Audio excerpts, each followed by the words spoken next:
surged as soon as we went in. It took place immediately.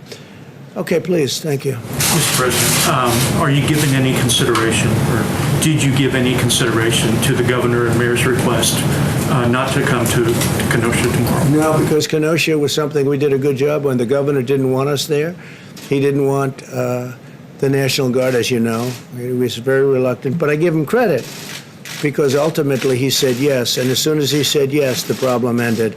But I have to see the people that did such a good job for me, and we're meeting with numerous people, and we have tremendous support in the state of Wisconsin, so I promise them when it all gets taken care of, we'll go. Concerns, though, that it could exacerbate tensions and increase violence. Do you give any consideration to that? Well, it could also increase enthusiasm, and it could increase love and respect for our country.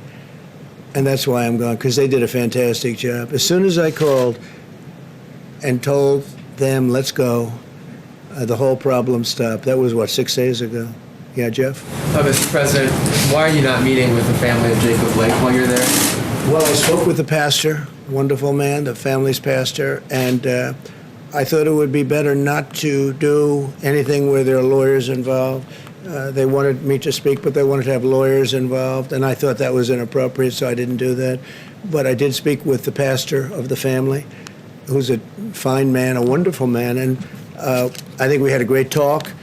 And I may at some point, do that, but they did have a lawyer that wanted to be on the phone, and I said, no, that's inappropriate, but I just gave my best regards. But again, I spoke with the pastor. Yeah, please. I have a question on coronavirus, but first, you were just criticizing Joe Biden, saying he didn't mention the far left or Antifa during his speech today. You said you wanted to talk about left-wing political violence. Yeah. But I noticed you did not mention that your supporters were also in Portland this weekend, firing paintball guns at people, some form of pepper spray. So do you want to also take this chance to condemn what your supporters did in Well, Portland? I understand they had large numbers of people that were supporters, but that was a peaceful protest. And paint is not, and paint is a defensive mechanism. Paint is not bullets. Your supporters, and they are your supporters indeed, shot a young gentleman who, and killed him, not with paint, but with a bullet. And I think it's disgraceful. These people, they protested peacefully. They went in very peacefully. And I'll tell you what they're protesting. They're protesting when they turn on television or read whatever they may be reading, and they see a city like Chicago where 78 people were shot and 13 died, or a city like New York where the crime rate has gone through the roof, or a city like Portland where the entire city is ablaze all the time, and a mayor says, we don't want any help from the federal government.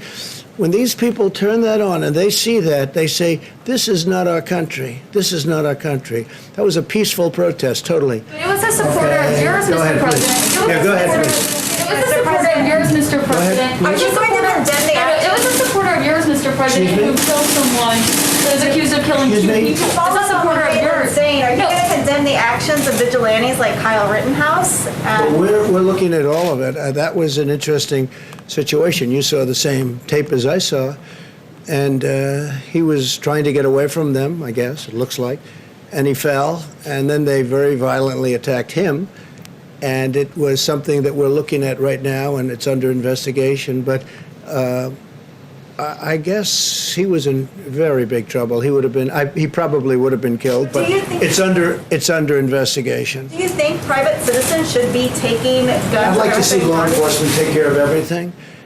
I think everything should be taken care of, law enforcement. But again, we have to give our cops back, our police back, their dignity, the respect. They're very talented people. They're strong. They're tough. They can do the job. But we've taken it away. We don't want to have. When somebody makes a mistake, he chokes, or in some cases you have bad cops, so we have to take care of that. In other cases, they choke.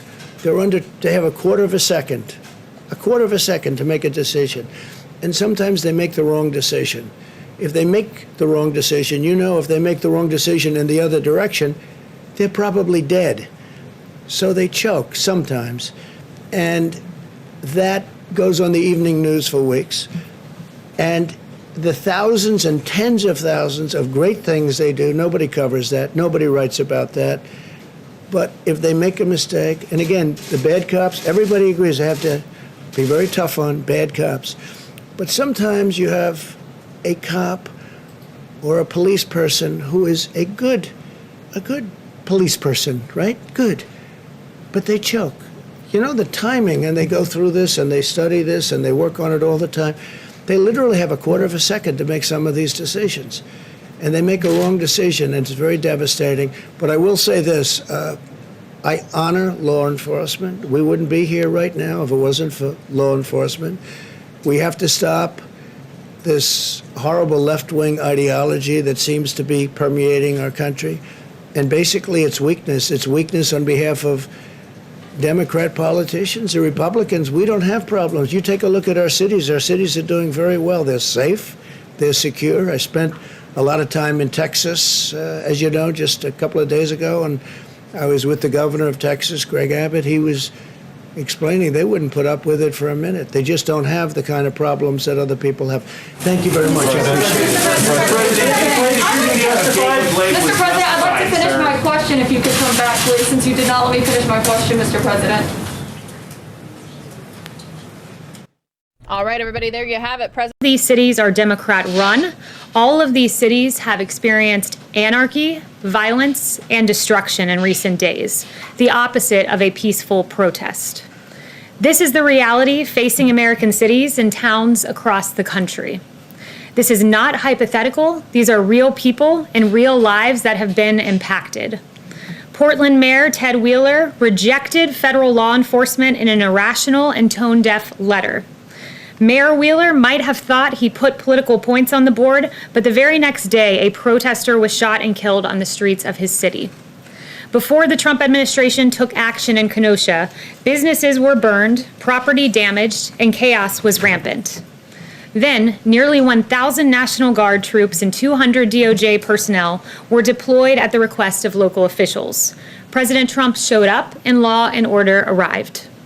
Nationally, according to the DOJ, 300 have been arrested and 302 charged amid riots and unrest. Democrats are late to the game. I've stood behind this podium and highlighted this issue for months. While this president is always willing to show up, it is incumbent on Democrats to step up. Invite federal law enforcement in. We stand ready. Do not tolerate anarchy, violence, and destruction. Rioting is not right. Secure your streets. President Trump will visit Kenosha, Wisconsin tomorrow. This president will show up. He will go to cities where Americans are hurting. And with that, I'll take questions. Caitlin. So he's going to Kenosha tomorrow. Does the president have any plans currently to meet with Jacob Blake's family? Currently, the plans are to meet with local law enforcement and some business owners, and he'll survey the damage. But there will be more detailed plans forthcoming that are announced. Okay, so no, he's not scheduled to meet with them. Not currently. And I know that there's been outreach from the White House. Who has the White House reached out to in Jacob Blake's family, and why has there not been able to been a connection made since he was shot and hospitalized? So I would refer you to what the Chief of Staff's office has tweeted. They've detailed that outreach, and part of it has been to the pastor and part of it directly to the family. Yes, Ben. Haley, the president was asked on Friday if he thought the shooting of Jacob Blake was justified, and he said that he didn't like the sight of it, but that he was going to learn more about it. Now that a couple of days has passed, does the president think this shooting was justified or unjustified? I'd refer you back to the president's remarks. There's an investigation ongoing. So I spoke to him earlier, and he was not willing to weigh in more than he had, but he'll have a briefing this afternoon that you can ask him more about. So based on what he's seen, he doesn't have any further thoughts on whether that's appropriate. I'd refer you back to his comments over the weekend and just say there's an ongoing investigation. Just one other thing. Does the president condemn the actions of Kyle Rittenhouse, who is accused of shooting some of the protesters? The president is not going to, again, weigh in on that. You can ask him this evening. He may weigh in further, but at the moment, he's not weighing into that.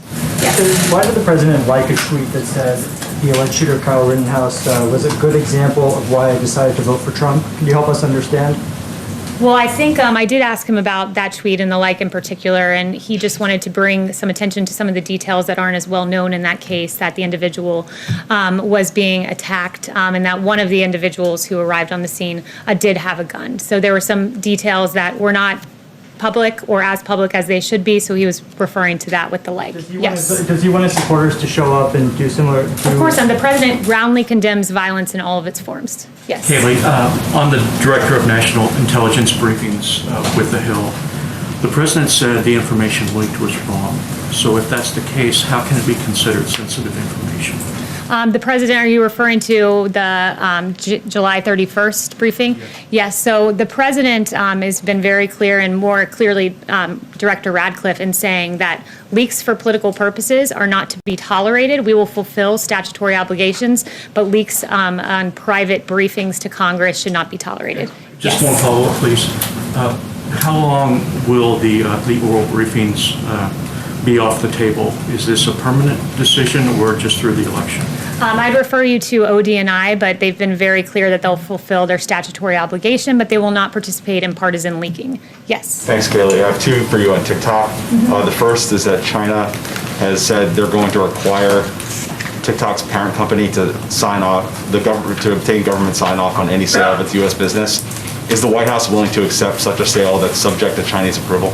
Negotiations are ongoing on a sale of TikTok, so we are not going to get in the way of those negotiations by providing comment on this. But the administration is committed to protecting the American people from all cyber-related threats to critical infrastructure, public health and safety. And these apps, as I've detailed from the podium before, collect significant amounts of private data on users, which can be accessed and used by the PRC. And that's... Go ahead. The second question is on the timeline here. There's some confusion among buyers. There was one order that said there would be a 45-day deadline for TikTok to stop transacting business in the U.S., and then another said there was a 90-day deadline for TikTok's owner to divest. So can you just clear that up for the market? What's the actual deadline for the sale? I'd have to check into that, but I'll check in and get back with you about the discrepancy there. Yes, Jen. Kaylee, thank you. Broadly, what does the president want to achieve by going to Kenosha tomorrow, and what is his or the White House's response to local and state leaders encouraging him not to come at this time? So, two things. First, the president wants to visit hurting Americans. He shows up just like he showed up this weekend in Louisiana and Texas in response to Hurricane Laura. So he wants to show up in the city that's hurting. And also, I think it's just important to note that our federal response, look, in Kenosha and Minneapolis, there was violence on the streets. And literally within 24 hours, you saw a turnaround when federal officials came in. So I think highlighting that the federal government has done a lot in the way of using law and order to create peace, but showing up for hurting Americans is the primary concern. Just to follow up on that, he didn't show up in Portland, where there were also protests that he talked about a lot. Is it not also because Wisconsin is such an important political state?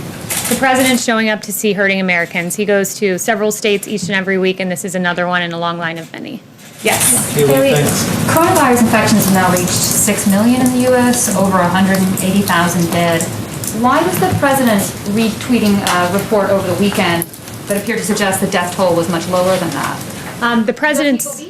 Do you believe the number is low? The president was referring to a CDC, new information that came out from the CDC that showed that 94% rather of cases of fatalities were not just COVID alone. There was another comorbidity or extenuating matter. So he was just pointing to those numbers, but we're encouraged to see a drop in cases, deaths, hospitalizations, and very encouraged that we have one of the lowest case fatality rates in the world. In fact, ours is 3.1%.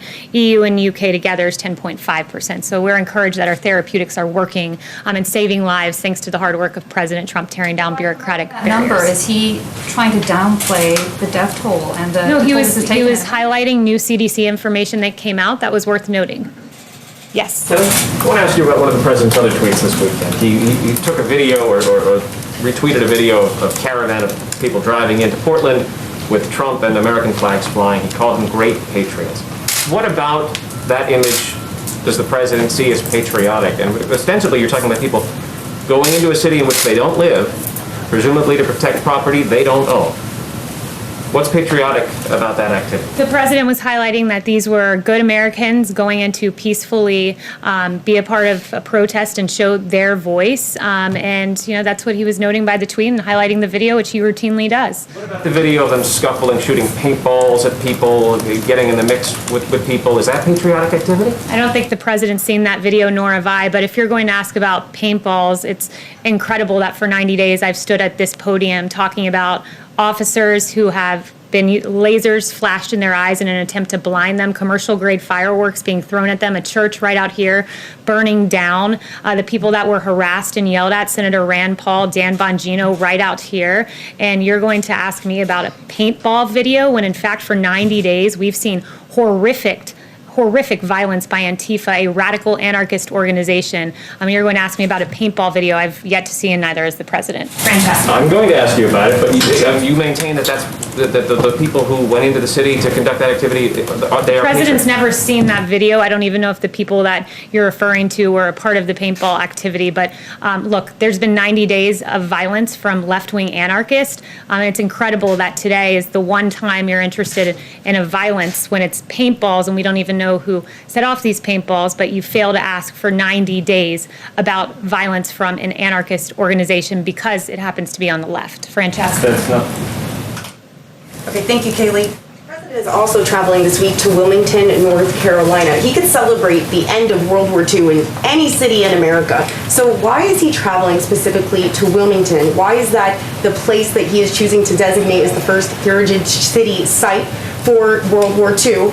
And is this related in any way to the fact that North Carolina is considered a must-win state for the president and the fact that absentee by mail voting starts this week on Friday?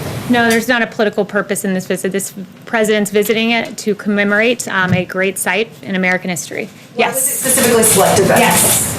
Kaylee, a federal judge in Georgia last week became the latest to rule against the administration denying citizenship to gay couples. The administration denying gay couples citizenship for their children born overseas by a surrogate.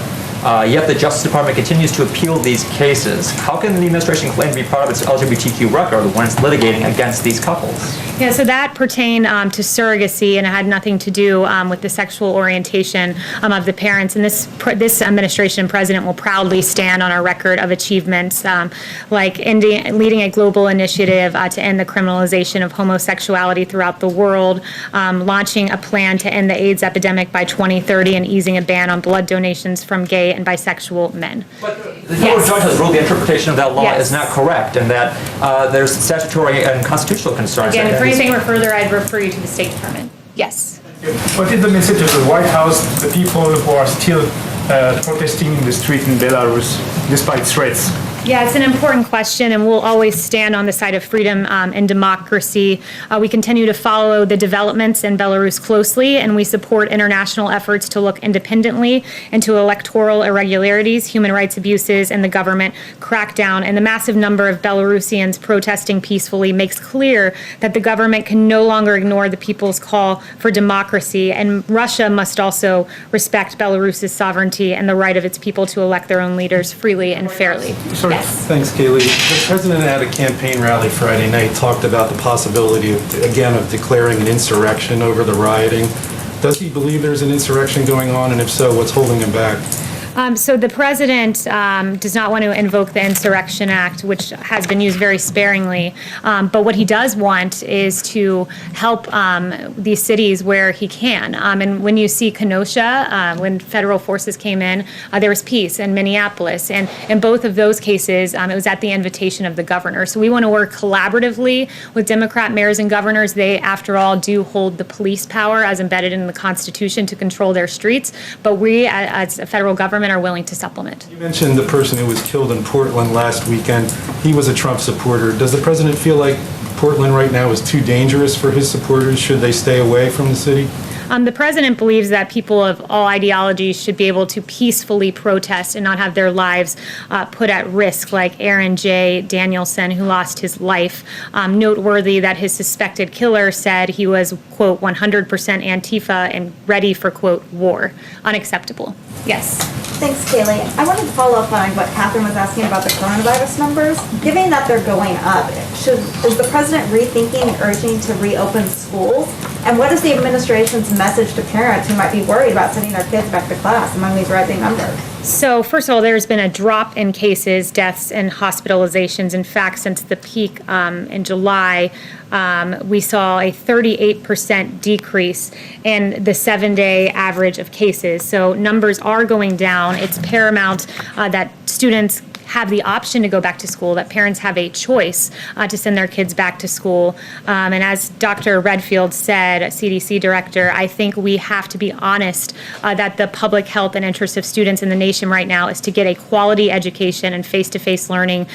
We need to get on with it and give parents this option. There are a lot of consequences for schools staying closed, and I've walked through a number of those. Yamish. Hi, thanks, Kelly. Two quick questions. The first is Kellyanne Conway. Sorry for my voice being a little scratchy, but no worries. Kellyanne Conway said the more chaos and anarchy and violence reigns, the better it is for the very clear choice of who's best on public safety and law and order. Does this president, is he rooting for more violence for the political benefit? That's what Kellyanne Conway's quote is suggesting. Democrats say that the president thinks violence works in his political favor. Absolutely not. He is not rooting for more violence in the slightest. And in fact, I would note that under his administration, we saw violent crime nationwide decrease in both 2017 and 2018 after rising during each of the two previous years. We're encouraged that Operation Legend is working. In Kansas City, violence has been cut by a third. In Indianapolis, we've gotten 49 guns off the streets in 2 weeks that were related to gun violence. Helps make his case for re-election? No one wants to see the violence that we've seen in our cities, where after 2 years of coming down under President Trump in Portland, you have a 650% increase in murders. In Seattle, you had the first 8-month totals of murders almost surpassing the entire amount in 2019. And this is because of the defund the police movement. This is because of the criticism of our police officers and the drawing down of funds for these officers. No one wants to see this, which is why the president is fighting against that movement, and it's why he's fighting for a robust Operation Legend response that's proved successful so far. Why hasn't the president just said Americans shouldn't be taking their own weapons to try to protect the buildings and condemning the idea of people kind of deputizing themselves?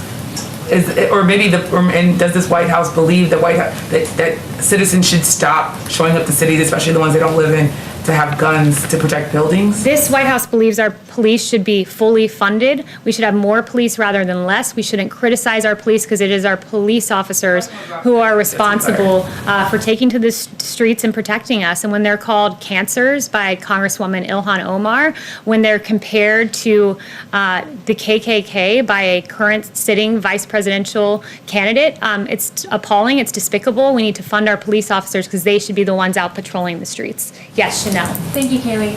What is the president's position on victims, families, businesses as a result of these riots suing Democrat-run cities? Would he support them if they were to band together and do so?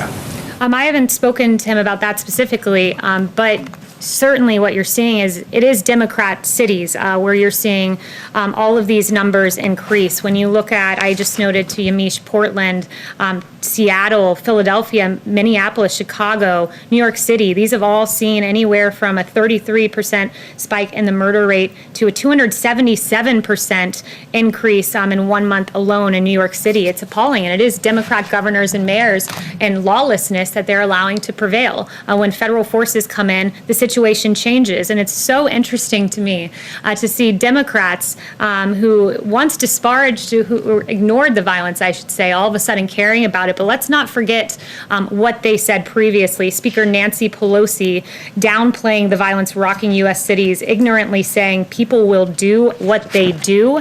Jerry Nadler, when asked about Antifa, he said that was a myth that's being spread around Washington, D.C. It's not a myth. In fact, an Antifa individual took the life of an innocent Trump supporter in Portland. You have Rep. Ayanna Pressley saying that she wanted unrest in the streets. Chris Cuomo saying, show me where it says protesters are supposed to be peaceful. I'll give you an idea, Chris, it's the Constitution. Don Lemon saying, quote, The rioting has to stop, Chris, as you know, and I know it's showing up in the polls, it's showing up in the focus groups. It's the only thing right now that's sticking. So now all of a sudden, 90 days later, I from this podium have talked about law and order. The president has talked about law and order repeatedly, but because the polling has shifted, now it's time for the Democrats to deny what they said previously and all of a sudden focus on law and order. I'll leave you with this. That's like the arsonist blaming the firefighter. And that was the White House briefing. You're watching News Now from Fox, as we always do show you these live events uninterrupted right here as she updates on the very latest. Tucker Carlson is under fire today over comments made on the violence in Kenosha. So we're really surprised that looting and arson accelerated to murder. How shocked are we that 17-year-olds with rifles decided they had to maintain order when no one else would? Social media erupted, accusing the Fox News host of inciting violence and calling for his ouster. Now we're learning more about the teenager charged with intentional homicide after shooting 2 protesters dead during a night of mayhem.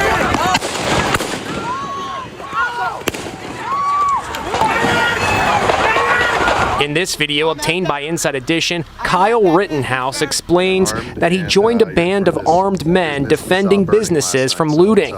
People are getting injured, and our job is to protect this business.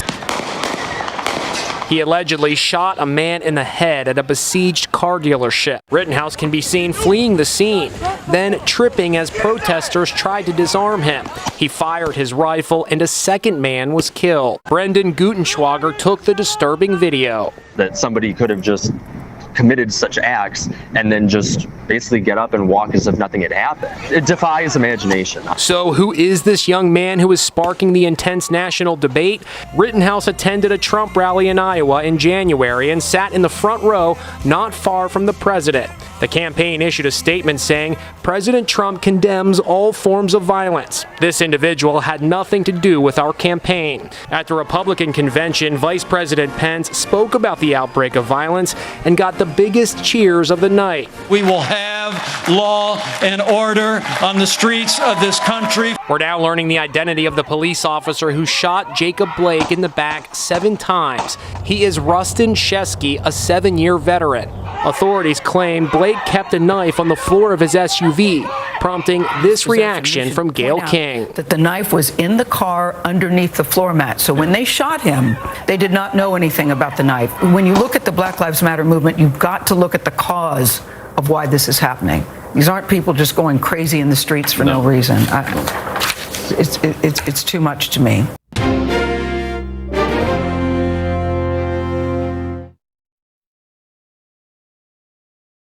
At this point, there is no remaining doubt that Kyle Rittenhouse acted in self-defense during the riots last summer in Kenosha. Every shot Rittenhouse fired was captured on videotape and from multiple angles.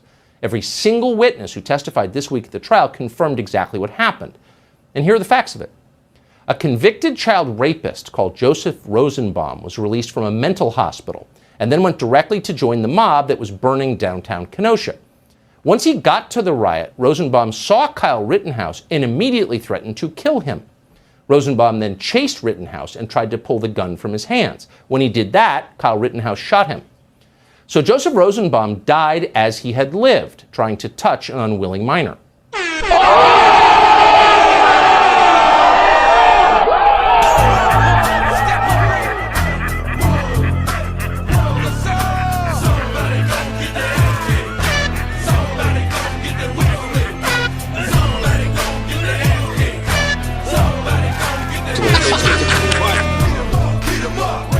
High energy.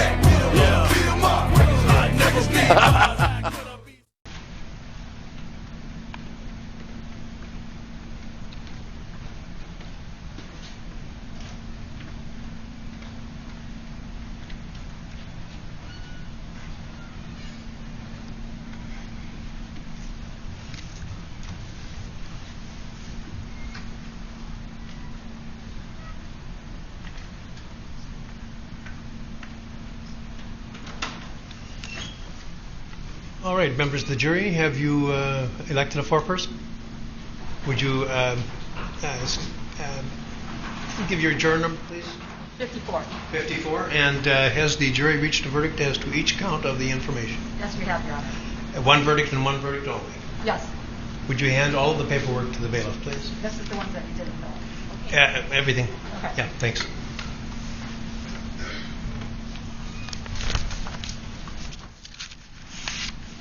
May I see that too, please, Mrs.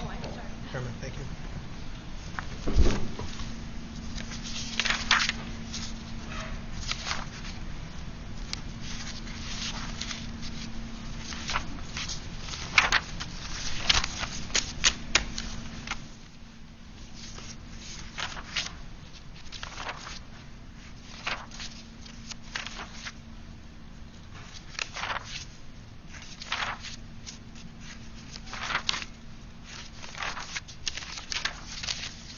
The defendant will rise and face the jury and hearken to its verdicts.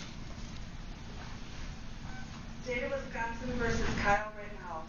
As to the first count of the information, Joseph Rosenbaum. We, the jury, find the defendant Kyle H. Rittenhouse not guilty. As to the second count of the information, Richard McGinnis. We, the jury, find the defendant Kyle H. Rittenhouse not guilty. As to the third count of the information, unknown male. We, the jury, find the defendant Kyle H. Rittenhouse not guilty. As to the fourth count of the information, Anthony Huber, we, the jury, find the defendant Kyle H. Rittenhouse not guilty. As to the fifth count of the information, Gage Grosskreutz, we, the jury, find the defendant Kyle H. Rittenhouse not guilty. Members of the jury, are these your unanimous verdicts? Is there anyone who does not agree with the verdicts as read? Would you wish the jury polled? No. Okay.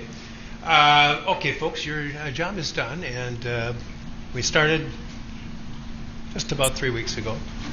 And I told you it could last 2 weeks and 2 days. This is 2 weeks. This is 3 weeks.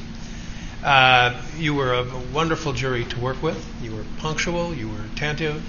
And the forgotten six over here who had a very difficult job of keeping from discussing the case during the time that they were sequestered as well. All of you, I couldn't have asked for a better jury to work with. And it has truly been my pleasure.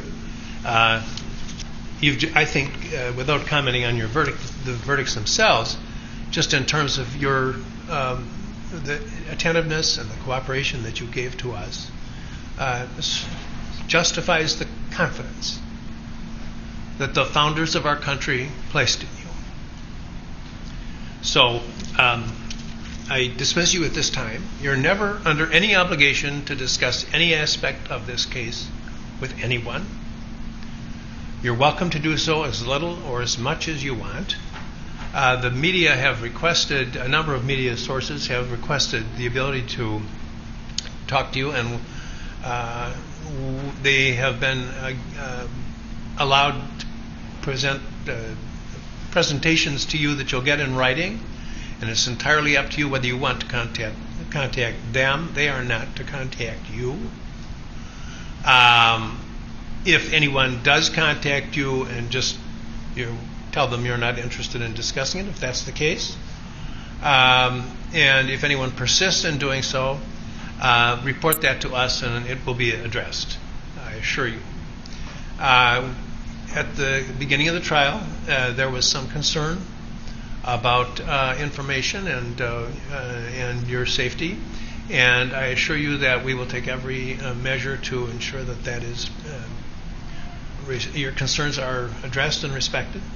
I'm going to talk to you for just a minute, not about anything to do with the case, but just about that sole issue. And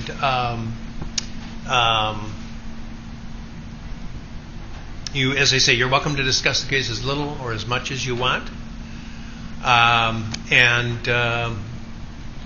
Any questions, anybody? Thank you so much. And you're after 4 years, you're eligible for service again. It would be my pleasure to work with you. Thank you. Yeah, please.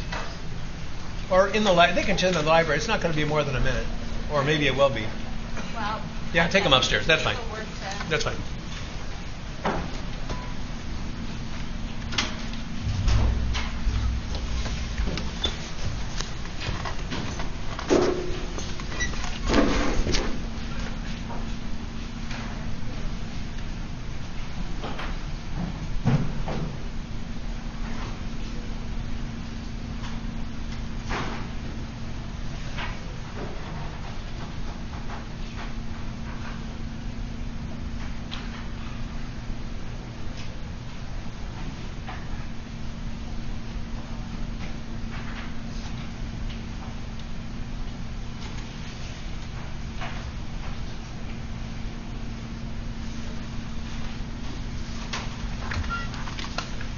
Mr. Richards? Your Honor, I think the judgment on the verdicts. Any word from the state? The jury has represented our community in this trial and has spoken.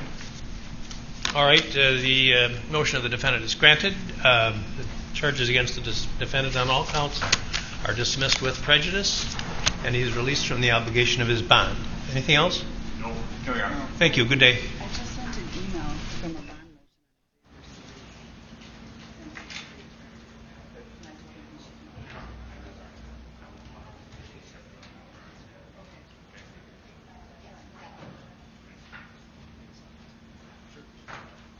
Mark, along those lines, where does he go from here? He has to get on with his life the best he can. I think eventually some anonymity will come back to it.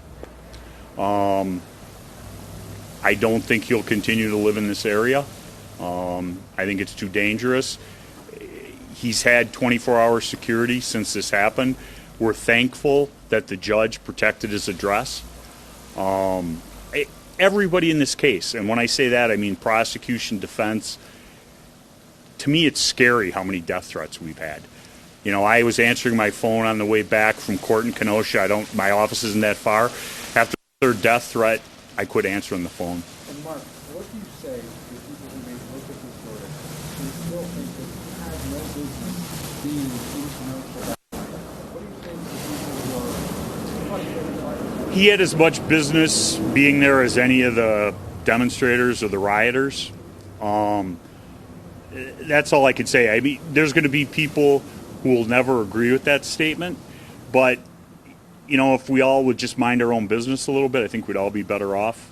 And it's a hard lesson to learn, but Couldn't that have been said about Kyle? it could be. He was asked to be there. He wanted to help the community, and you know, that's the narrative that the state went with. He shouldn't have been there. He was asked to be there by Nick and Dominic. And the Kandiri brothers wanted security. And, you know, I'm not trying to blame anyone. I wish he had never been separated from Ryan Balch, and we wouldn't be here. Does he regret coming here to Kenosha?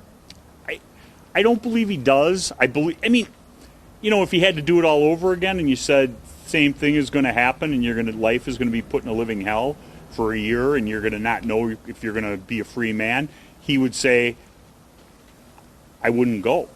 But we can't undo time. Mark, the president was just asked about the verdict. He says, I stand by what the jury has to say. The jury system works. Your response?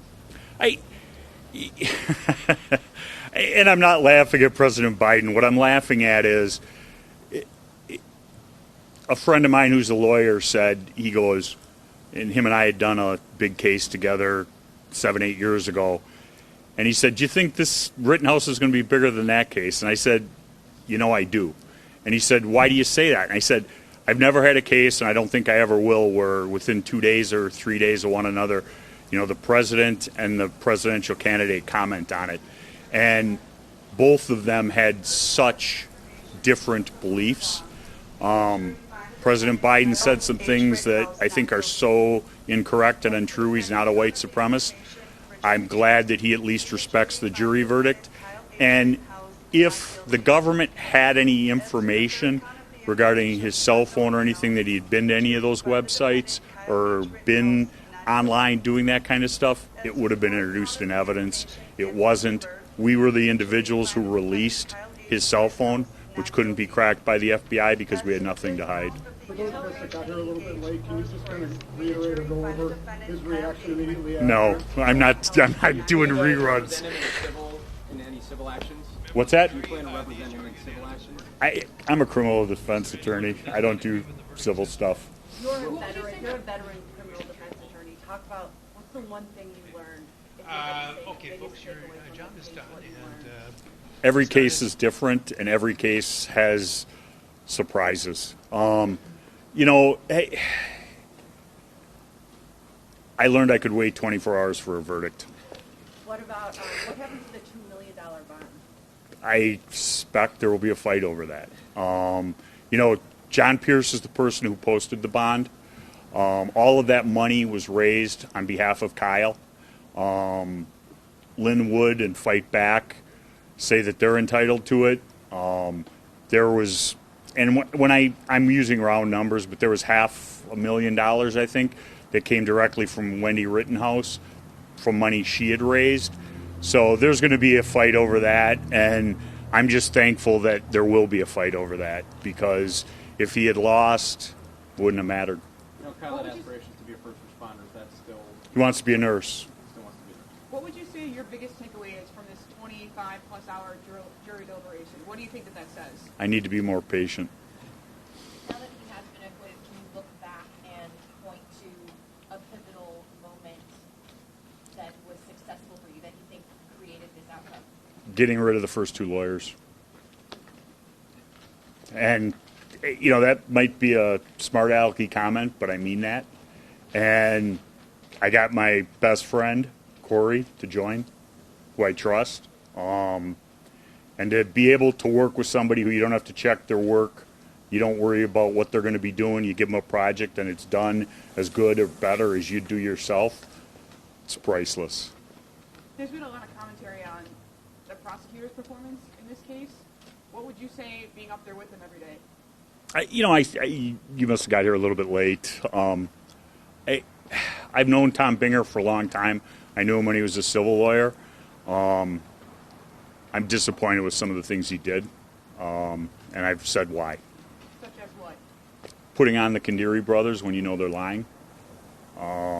Changing your prosecution, going with provocation after you say that my client chased him down and shot him in the back.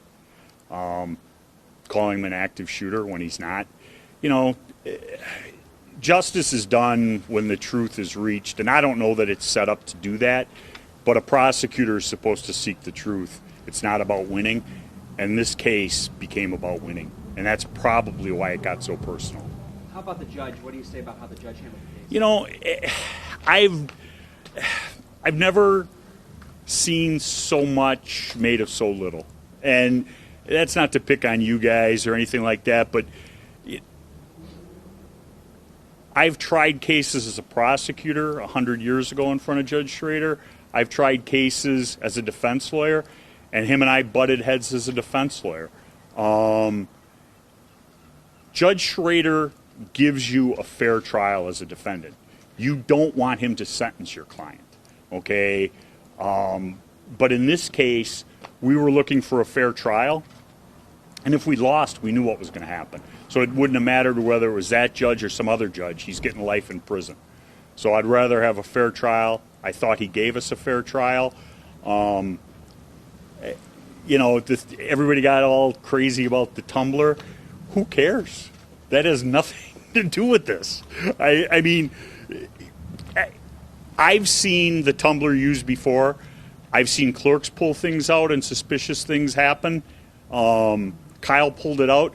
And I'll be real honest. We had every juror scored on a sheet, and we were devastated when those 3 of the 6 jurors were separated from the panel because we thought they were 3 of our strongest jurors, and Kyle pulled their names.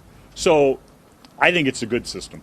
I've got a trial in front of him, a big case, and maybe in that one I'll think he's unfair, but he's a fair judge. He also said something about, in the future, he plans on rethinking the possibility of live coverage to this extent. given what you guys have gone through, you mentioned that you guys went through a lot. There were threats made to you. What do you think that should be going forward, setting a precedent about?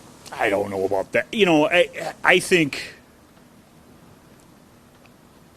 I think that I've never done a case that was televised gavel to gavel. I've had cases that have gotten media coverage. I was kind of, I knew this case was big. I had no idea it was going to be this big. I mean, I've gotten calls from people I haven't seen in 25 years. It's just bizarre. And I'll never be able to figure out exactly what it is that caused the interest that it did.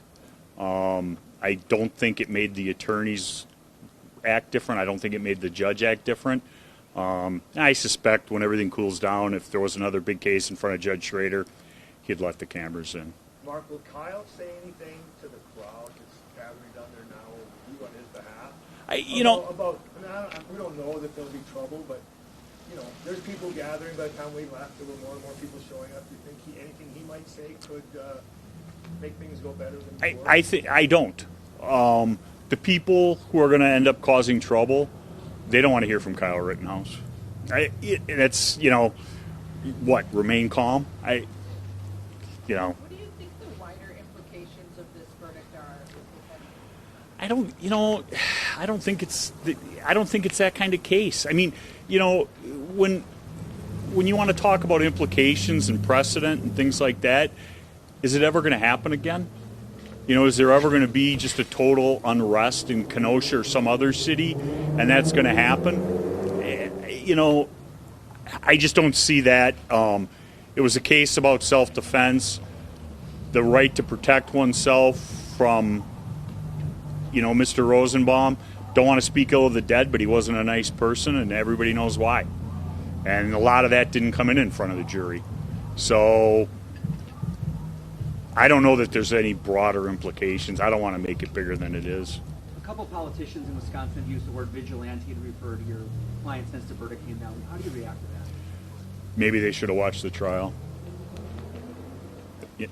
I know Kyle Rittenhouse said thank you to you. You said that after the verdict was read. Can you share any more about general reaction from him or his family in that moment? It's one of those things that anything that's said at this time is kind of meaningless. We have to take it in, reflect on it, and what's he thanking me for? And I don't mean that it's insincere, but it takes a while to process what happened today. I haven't processed it. I don't think that I can't answer that question. If I had to guess, and it would be a guess, I don't think they'll stay in Wisconsin. What's next for you? I got a trial in a week. I'm going to take a couple of days off and go to the Badger game tomorrow, which I've missed. Jump around? Hopefully. I've missed a couple of Badger games because of this trial, and I'm we were afraid we weren't going to get to go because they were going to have them deliberate on Saturday, and I want to see them beat Nebraska. Do you have any sense that they agreed to those verdicts much earlier, but maybe just took some extra time to at least leave the impression they really thought through it? It wasn't a quick, sudden decision. I don't believe that. I don't believe that. I mean, there was the questions, and I think I said this to some people yesterday when they asked to call off at 4 o'clock. You could see the tenseness in those people, the jurors. At least I could, or I sensed it, who were entering that room. And if they wanted to quit early, because I think they were tense. And if there was some early verdict and they were playing all of us for fools, they're great actors and actresses. I don't think that was the case. Are you going to keep in touch with the Rittenhouse family? I believe so. I have clients from 30 years ago I still talk to. I get one of my oldest favorite clients. He moved out of Racine, moved to Minneapolis. He texted me congratulations. I talk to him once a month. I try to stay in touch with clients who want to stay in touch with me. I like to see him do well, and I hope that Kyle does. Do you think that they'll keep a low profile? I hope so. What do you think the amount of time that the jury took to do this says about how they handled this? they took it very seriously. As I said, it's the longest jury I've ever had out. Wow. Can I go home? Go home. Anything else we haven't asked you? Is Mark McCloskey and his wife Patricia. You may recall in the St. Louis, Missouri area, they were charged with several crimes, felonies, for brandishing guns at a crowd of protesters who were in their neighborhood. Mr. McCloskey, you came here to support Kyle Rittenhouse. Tell us how you're feeling right now. Well, no, I think it's a great day for America. It's a great day for individual liberty. It's a great day for the Second Amendment. We came out here to show support for Kyle Rittenhouse. We had seen the videos from the get-go. We had recognized that this was a young man who, exercising just remarkable composure under really dire circumstances, had defended himself and done nothing more. And we wanted to be here to see justice done, to see the whether or not this jury could render a verdict based on the evidence and based on the really complicated set of instructions that Judge Schroeder gave them, despite the threats that they had to have heard from the courthouse steps all week. I mean, there was an endless stream of really direct threats. And you got to feel for the jurors sitting back there in the jury room, hearing those threats and thinking about how they weigh the life of one young man against the effect on their city if they find a not guilty verdict. And the fact that they were able to separate those issues out, and they had the courage to render a verdict based on the evidence without being intimidated by the media and without being intimidated by the mob. I just can't say enough words of respect for this jury. Over the last few days, since Monday, when we've spoken to you and your wife, you said that you had not yet met Kyle Rittenhouse. No, still have not. Still have not? No. Have you been in touch with his family at all? I have not, although I sure would like to. Okay. Did you watch the verdict, on your phones, or were you your hotel room, or what? No, in fact, we were standing out here being interviewed when we heard the verdict, but I've heard it described to me that Kyle is standing up when the verdict's getting read, and as each count is read and the not guilty verdict is announced, that he got weaker and weaker and weaker in the knees and finally had to be supported by his lawyer. And I totally understand that. I mean, this has got to have been the most stressful day in this young man's life. And he collapsed after about the final not guilty verdict. Patricia McCloskey, what would you like to say about this? You and your husband both were charged with several crimes. You ended up pleading guilty to misdemeanors. The pictures of both of you, the videos, are famous now of you standing on your porch and, displaying your guns, brandishing them, whatever the language is. And you later you pleaded guilty to a misdemeanor and were pardoned. Very low misdemeanor. Very low misdemeanor, almost the lowest misdemeanor that there is. And we, like Kyle's case, are still being haunted by people saying things that protesters are, our neighborhood, and nobody. It was just people walking by on the way to the mayor's house. None of that is true. These people were threatening. They broke down a gate. They're threatening to rape me, kill the dog, burn down our house, kill us. I mean, it was a terrible, terrible 17, 18 minutes that happened to us. I can't imagine what Kyle has had to experience, but they will still continue to say things about him the rest of his life. And the mainstream media will still continue to say things as if he's a vigilante, that he set out to hurt people.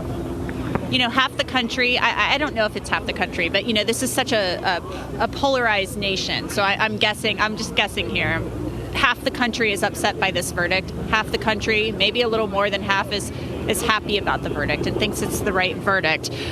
What kind of message does this send, though, do you think, about people, being armed with firearms? And, guns are endlessly debated in this country. So what message does this send? Because there are a lot of people who think that he started this and agree with the prosecution's argument. Obviously, the jury has spoken and they believe he acted in self-defense. Well, I'm hoping that the people will respect the verdict of the jury And I hope that to the extent that people are going to protest this verdict, they do so peaceably in conformity with the First Amendment. I'm a big believer in the First Amendment. I think everybody has a right to express their opinion, but they have no right to engage in violence or destruction. I think that the problem in this country now is that we live in a culture of violence which is not just acquiesced in, but encouraged by the mainstream media and by the current government. I mean, we have Joe Biden and Kamala Harris and Maxine Waters in connection with the Derek Chauvin verdict, all saying. How are they encouraged? Maxine Waters stood out in front of the Minneapolis courthouse and said that if the verdict doesn't come back the right way, that the people should be even more confrontational. We should get out in the streets. We should be even more confrontational. How much more confrontational can you be? But why do you think the mainstream media is wanting violence? Because I don't think, I mean, I don't know if you consider me mainstream media. I don't want violence. Well, no, but I know that for example, none of the rioters from last year, from August 24th and August 25th in Kenosha, got arrested or charged with anything. The guy that pulled his gun on Kyle Rittenhouse, Mr. Grosskreutz, he didn't get charged with attempted murder. He apparently was carrying a weapon that he was not allowed to carry because he was a felon. I don't see him being prosecuted for that. The media encourages the violence by not denouncing the violence. You had Hawk Newsom talking to Eric Adams last week, or maybe earlier this week, the mayor-elect of New York, saying that if they go back to the old style of policing, meaning effective policing, that there'll be riots, there'll be fire, and there'll be blood in the streets. And that gets reported as if it makes sense, as if that's a world we should permit to exist. And Hawk Newsom doesn't get arrested for inciting violence, doesn't get arrested for threatening the people of New York City. No, he goes on Dan Bongino the next night and refuses to disavow violence. And that's the problem with the country today, that we have a government and a media which acquiesces in the violence and mob rule. We have reporters standing in front of burning buildings and exploding cars, calling things a mostly peaceful protest. We had the people, and I'll go further, there are people sitting in solitary confinement. Get mad at me. There are people sitting in solitary confinement cells in D.C. right now for no more than trespass. Solitary confinement now for over 300 days, some of these people, and for no more than trespass. The 300 to 500 people that broke down my gate, stormed my house, threatened to kill me, raped my wife, burned down my house, burned down my office building, not a single one of them have done a day in jail. And that's a disparate treatment of the mob from honest citizens. Here to support Kyle Rittenhouse? Yeah, well, actually, I came here to support justice. That's the specific reason I'm here, and I knew that he was on the side of justice. From watching the trial, from all the information that I was able to gather throughout the plethora of news channels, watching the trial, I just believe that justice would be served, and exactly what happened. Wait, you said justice would be served, so you believe this was self-defense? I believe it was self-defense, absolutely. Anybody that watched it couldn't come to any other conclusion, in my opinion. Wanted to bring in, though, Jill Ferguson. She's from Milwaukee, and she was here to support a conviction. Jill, how are you feeling, and what are you thinking right now? You know, I heard the verdict on the way down. We were about 15 minutes out, and I don't even have the right word for it. The immediate feeling I had was doom. I think that this is one of the darkest days in American history. This isn't just about Kenosha or Wisconsin. We just legalized vigilantism.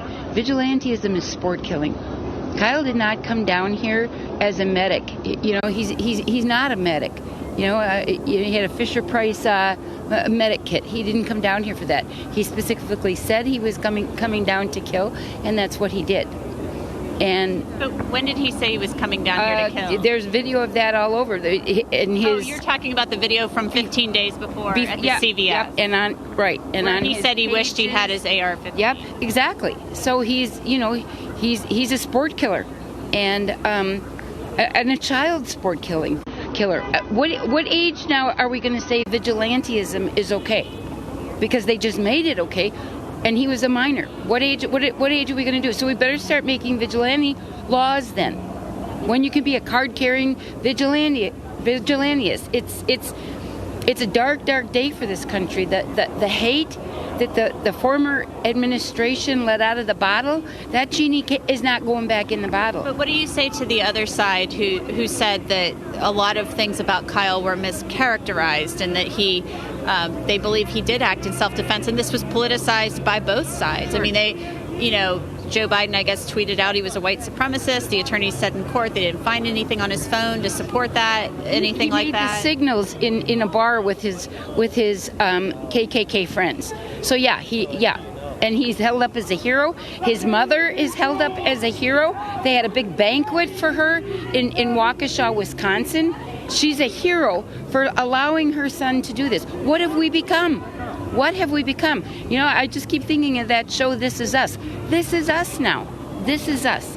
And it's horrifying me. I have 8 grandchildren. I have a great-grandchild on the way. And I'm scared to death for their future. I'm scared to death for my future. I mean, I have been since I was 12. I was born intolerant to all injustice. I'm now afraid to come out to this. So with this verdict, my right to the First Amendment and free speech is gone. They're already making laws making protesters rioters. I'm not a rioter. I've never rioted, but now I am viewed as a rioter, and they are viewed as coming in to keep, peace and order. What? There's no such thing as law and order in this country anymore. It's lawless and total disorder. And I am horrified that they have made these 3 men to be exposing their criminal records, their this, that, the next thing. You know what? I don't care what they did before August 25th. On August 25th, these men were superheroes. That could have easily been a mass killing, another American mass killing. I wouldn't throw myself in front of somebody with an AR-15. If anything, they were defending the crowd by trying to get the gun away from a child with a big boy semi-automatic weapon. They are heroes. I don't care what they did before. I don't care. And two of them are dead. So to speak of the dead like that is ludicrous. And poor Gage, who did come down here as a true medic, he is a true medic, came down here, and now he's got his arm blown half off, and he's got to live with that memory for the rest of his life. This is America now. This is us, and it's horrifying. It's a dark day for American history. That the unbridled hate is frightening. And like I said, there's no putting that back in the bottle. It's out. They're proud. Look at all these. They're proud. All right, hey, let's step away. Hey, what's going on, man? How you doing? I'm the actor, the leading actor. All right, can I get you in your car? Can you leave? All right, where do you want me to go? Out of here. Hey, we got it. Hey. I come to lead you. No, you come to lead. I come to lead you. You're checkmate. Trump's got you in checkmate. All you people that are vaccinated, lay down your arms and surrender. Hey, sir, right here. Can you just turn down the music? Yes, sir. All right, media and everybody, onto the sidewalk. Let's go. He needs to leave. Let's go. Hey, get out of his vehicle. Hey, get out of his vehicle. I know. Get out of your arms. Go, run, go. Get in your car and go. Go. Sorry.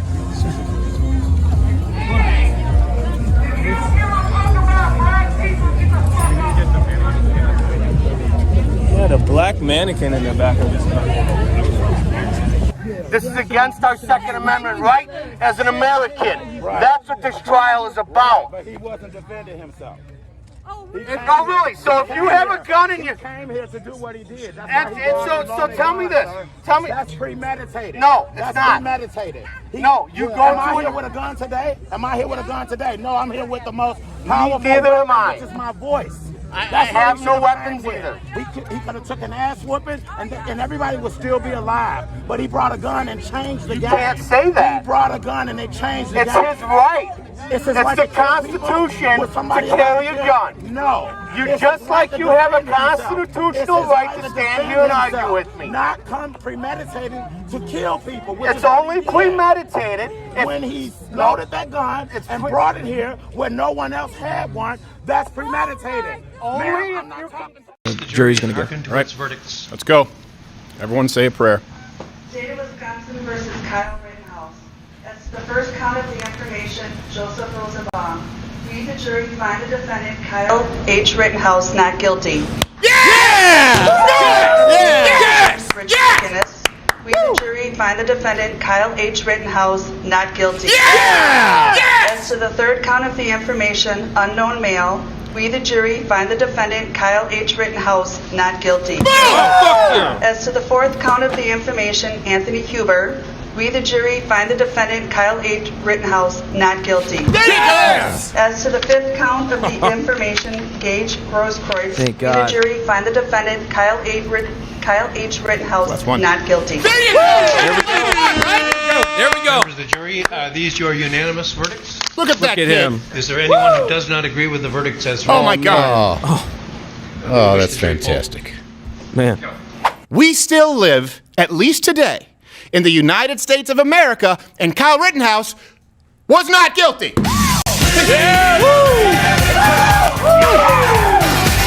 Yeah. Yeah. Living in America. Across the nation. Living in America. Okay. All right. Hey, that's all right. Oh boy. Okay. All right. Shut down. All right. Living in America.